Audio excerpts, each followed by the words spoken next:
하신 여러분 주님의 이름으로 축복합니다. 오늘 말씀은 창세기 9장 1절에서 7절 말씀입니다. 창세기 9장 1절에서 7절 말씀 함께 말씀 봉독하겠습니다.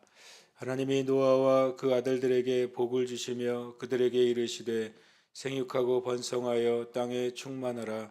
땅의 모든 짐승과 공중의 모든 새와 땅에 기는 모든 것과 바다의 모든 물고기가 너희를 두려워하며 너희를 무서워하리니 이것들은 너희의 손에 붙였음이니라.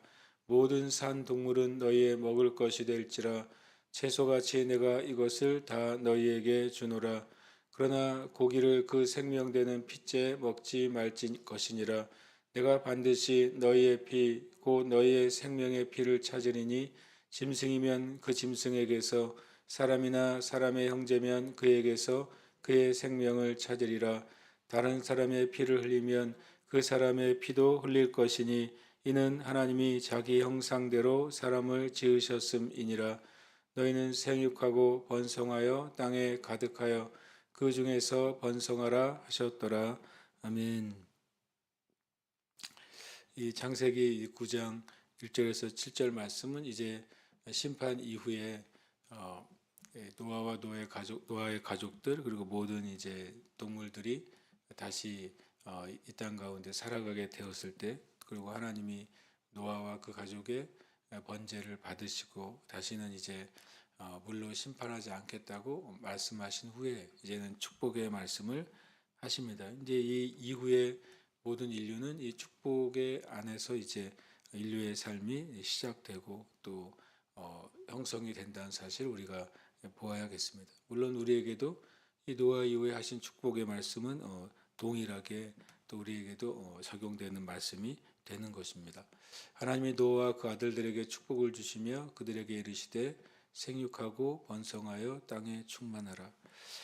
실은 창세기 초반부에 가장 중요한 문장이 있다면 바로 생육하고 번성하고 충만하라고 하는 그런 문장들인 것이죠. 하나님께서 인간을 하나님의 형상대로 창조하시고 한 첫 번째 말씀도 실은 이 생육과 번성과 충만과 다스림의 축복이었습니다. 또 한편으로는 인간이 죄를 통해서 빼앗기고 잃어버린 것도 바로 이 생육하고 번성하고 충만하고 다스리는 축복인 것이죠. 결국엔 죄는 하나님의 축복을 빼앗아 가는 것이고, 반대로 죄로부터의 죄사함과 죄로부터의 회복은 하나님의 축복이 다시 회복되는 것이다 라고 하는 것이 굉장히 중요한 영적인 법칙이라고 하는 것입니다.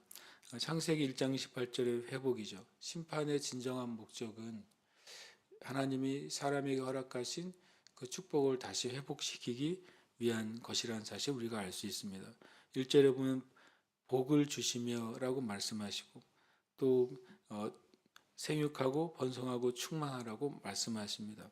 그리고 2절에 이제 주님이 땅의 모든 짐승과 새와 기는 모든 것과 물고기가 너희를 두려워하며 무서워하리니 이것들은 너희 속에 붙였음이니라. 또 이제 회복의 의미 안에 축복도 있고 또 생육하고 번성하고 충만한 것도 있지만 바로 다스림도 포함되어 있는 것이죠. 바로 실은 모든 피조 세계는, 특별히 모든 호흡이 있는 동물들은 인간을 두려워하고 인간에게 복종하도록 실은 창조된 존재라는 것을 성경은 분명히 말씀하고 있습니다. 그리고 너의 손에 붙였다라고 말합니다. 너의 손에 붙였다. 이 말은 완전히 부여했고 맡겼다라는 의미를 가지고 있습니다. 실은 하나님의 축복의 선포는 이미 선포된 것이죠. 그런데 놀랍게도 인간이 스스로 이 모든 동물이나 피조세계의 종이 되었다고 성경은 말씀하십니다. 로마서 1장 13절에 썩어지지 아니하는 하나님의 영광을 썩어질 사람과 새와 짐승과 기어다니는 동물 모양의 우상으로 바꾸었느니라. 이것이 이제 죄의 모습인 것이죠. 원래는 피조 세계가 하나님의 형상을 가진 인간에게 복종하도록, 또 피조 세계는 하나님의 형상을 가진 하나님의 대리자인 인간이 피조 세계를 다스리도록 창조되었는데, 인간이 타락함으로 반대로 피조물을 우상으로 섬기는 일이 벌어지게 되었다라고 하는 사실을 성경은 우리에게 말씀하고 있습니다.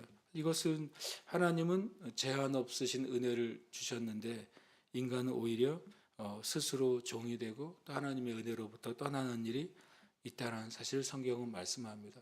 이 일은 창세기 때뿐만 아니라 지금까지 내려왔던 모든 역사 가운데 계속 반복됐던 일이죠. 하나님은 하나님의 백성에게 약속하신 그 축복을 실은 거둬가거나 철회하지 않으십니다. 그러나 인간 스스로 하나님의 그 말씀을 떠날 때 이제 마음과 생각과 영이 어두워져서 피조 세계를 섬기는 스스로 종이 되고 스스로 미련하게 되는 일이 벌어지는 것이죠. 그러나 누가 하나님을 정말 만나게 되면 바로 이제 마음의 눈이 띄어지면 우상이나 세상에 속한 것들이 얼마나 헛된 것인지를 깨닫게 되는 것입니다. 누군가 예수님을 믿을 때 하나님을 알 때 첫 번째 행하는 행동이 있다면 자신을 믿거나 또는 자신이 믿어왔던 그 모든 우상으로부터 떠나는 것이 그 증거가 되는 것입니다. 그러면서 주님이 그러나라는 말을 합니다. 모든 생물을 너의 먹을거리가 될 것이다. 식물처럼 다 주었다라고 말씀하시면서 그러나라고 말씀하시죠. 그 말은 뭐냐면 은혜가 있는데 조건이 있는 은혜를 분명히 말씀하고 있습니다. 마치 이제 동산 위에 두 나무, 에덴 동산에도 두 나무가 있지 않았습니까? 생명을 주는 생명나무의 열매가 있고 지식의 나무의 열매가 있죠. 선과 악을 알게 한 지식의 나무의 열매가 있었습니다. 에덴 동산은 사람에게 주신 무제한적인 주님께서 제한 없는 은혜입니다. 그러나 그 안에 하나님의 은혜가 조건이 있는 은혜, 바로 하나님 앞에 순종하는가, 하나님과 사람과의 관계가 명확한가를 주님께서 보기 위해서 분명히 이제 선악을 알게 한 지식의 날분을 두게 됩니다. 우리의 삶 가운데 실은 조건이 있는 은혜죠. 모든 사람이 하나님의 자녀가 되고 하나님의 말씀의 축복 안에 들어오기 위한 조건은 바로 예수 그리스도를 믿음으로 영혼이 구원받고 거듭나는 것이 유일한 조건입니다. 그것처럼 성경의 모든 은혜 안에는 하나님과의 관계된 조건들이 항상 있다는 사실입니다. 이 9장 4절도 3절에 보면 모든 살아있는 생물을 먹을거리로 주셨습니다. 그런데 조건을 주십니다. 그 고기를 생명되는 피째는 먹지 말라라고 말씀합니다. 왜냐하면 피에는 생명이 있다라는 표현을 씁니다. 6절이 좀 잘 안 보이지만 다른 사람의 피를 흘리면 그 사람의 피도 흘릴 것이니 이는 하나님이 자기 형상대로 사람을 지으셨음이니라 라고 이제 말씀하고 있습니다. 이 생명은 피에 있다는 참 놀라운 말씀이 이 말씀의 이제 시작이 됩니다. 히브리서 9장 14절에는 하물며 영원하신 성령으로 말미암아 흠없는 자기를 하나님께 드린 그리스도의 피가 모든 죄를 씻는다고 말합니다. 실은 피가 죄를 씻는다. 이 표현이 굉장히 놀라운 표현이 아닙니까? 그러면서 레위기 17장 11절도 그렇고 오늘 말씀에도 육체의 생명은 피에 있다라고 말하고 있습니다. 또 레위기 17장 14절에 보면 모든 생물은 그 피가 생명과 일체다, 하나다라고 말씀하세요. 우리가 아는 것처럼 우리 인간에게 주어진 생명은 루아흐, 하나님의 호흡이죠. 하나님의 생명이 인간의 생명이 된 것이잖아요. 하나님 안에 있는 그 영이 인간에게도 동일한 영이 된 것입니다. 우리의 영은 하나님으로부터 온 것이죠. 그러니까 우리의 삶 가운데 생명도 하나님으로부터 왔어요. 그러니까 인간에게 있는 생명은 하나님으로부터 온 생명인데 성경은 또 인간의 생명의 육체의 생명은 또 피에 있다고 말씀하십니다. 그렇게 보면 이런 이제 연결이 되는 것이죠. 인간의 육체의 생명은 피에 있고 인간의 영은 하나님으로부터 왔습니다. 그런데 사람이 영과 혼과 몸이 분리되어 있는 존재가 아니라 전인적으로 하나가 되어 있는 존재인 것이죠.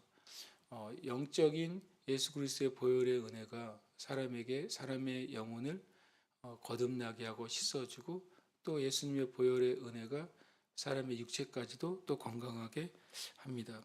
그렇게 보면 피는 놀랍게도 하나님께서 우리 인간에게 생명을 주신 어떤 통로가 되었다는 사실을 우리가 깨닫게 됩니다. 실제로 사람의 피의 상태는 인간의 육적인 상태의 모든 것을 실은 결정하고 있습니다. 예수님의 보혈은 우리의 영혼의 죄와 죽음으로부터 해결했을 뿐만 아니라 또 예수님의 보혈의 은혜는 우리의 육체와 우리의 삶도 새롭게 하는 것입니다. 그래서 이 피 안에 생명이 있다는 것, 하나님의 생명이 우리의 피에 또 임하여 있다는 사실은 굉장히 우리가 많은 생각과 묵상을 하게 합니다. 이것을 통해서 하나님이 생명은 모든 짐승과 구별되는 놀라운 은혜의 생명이라는 사실을 다시 한번 깨닫고, 특별히 믿는 그리스도인들은 예수님의 보혈의 은혜로 생명 얻었음 우리가 더 감사해야 되는 줄 믿습니다. 너희는 생육하고 번성하여 땅에 가득하며 그 중에서 번성하라 하셨더라. 1절에 분명히 생육하고 번성해라 라고 2절에 말씀하셨고 7절에 다시 또 똑같은 말을 반복하시는 것처럼 보입니다. 그러니까 1절이 축복이 심판 이후에 축복이 회복되었음을 선포하시고 다시 또 그 축복에는 조건이 있다는 사실을 말씀하시면서 다시 생육하고 번성하며 땅에 가득하여 그 중에서 번성하라고 말씀하십니다. 예수 그리스도를 믿는 그리스도인은 예수 그리스도 안에서 새로운 피조물인 줄 믿습니다. 저와 여러분은 생명이 새롭게 된 것이죠. 저와 여러분은 피가 새롭게 된 것입니다. 그래서 우리가 예수님의 이름으로 고백하고 또 예수님의 이름으로 하나님의 약속의 말씀을 주장할 때 우리 안에 영적인 또 육적인 생명에도 날마다 은혜가 있음을 우리는 믿습니다. 저 여러분의 삶이 예수님으로 말미암아 영혼 몸 가운데 충만한 생명의 삶으로 날마다 살아가시길 축복합니다. 함께 이 시간 기도하겠습니다. 우리의 죄의 본성을 제거하시고 거듭나게 하시는 예수 그리스도의 보혈의 은혜에 감사드립니다. 그리스도 안에서 새로운 피조물의 은혜 안에서 살게 하시기를 기도드립니다. 함께 기도하겠습니다.